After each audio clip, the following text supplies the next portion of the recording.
Quick question. When it comes to communicating clearly in English, what is actually more important? Your accent or your ability to communicate clearly? Now you might be thinking, Sam, what the heck is the difference? Wouldn't communicating clearly imply that I have to lose my accent? I'm here to tell you today that clarity and accent have very little to do with each other. Believe it or not, thinking that you need to have a perfect accent is actually the biggest mistake I see medical affairs professionals and doctors making when it comes to communicating clearly in English. When you make having a specific accent your only goal, what usually happens is that you will develop a fake accent that makes you even harder to understand. So instead of striving to obtain a specific accent, you need to focus on learning the techniques that allow your words and sentences to be clear, fluid, and easily understood when you speak in English with your colleagues. The best way to do this is in two phases. Phase 1 is mastering the vowel and consonant sounds that you're having trouble pronouncing so you can be understood more clearly.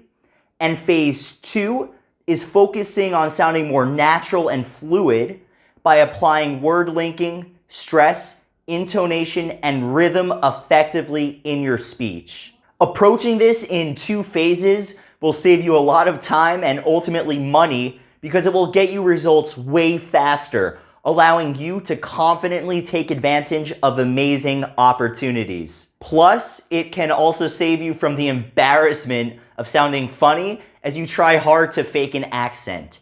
So one actionable tip I'll leave you with is as you go through these two phases to improve your clarity, you should spend as much time as you can listening to English content. This could be YouTube videos, podcasts, really anything. And you should spend 80% of the time listening to people that you want to sound like and really focus on the subtleties in how they deliver their message. Maybe they pause at certain points, stress certain words, or vary their intonation, which makes them a more interesting speaker to listen to.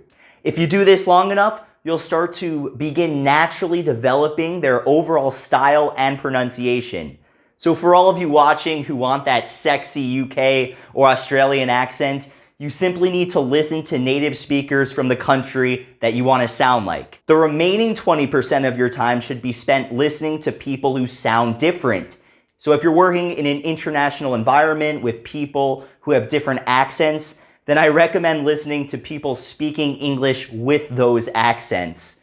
So with that said, if you would like to communicate your ideas clearly to your colleagues or audience, then there's a good chance that I could help you do that in the shortest time possible. Just shoot me a message and get in touch.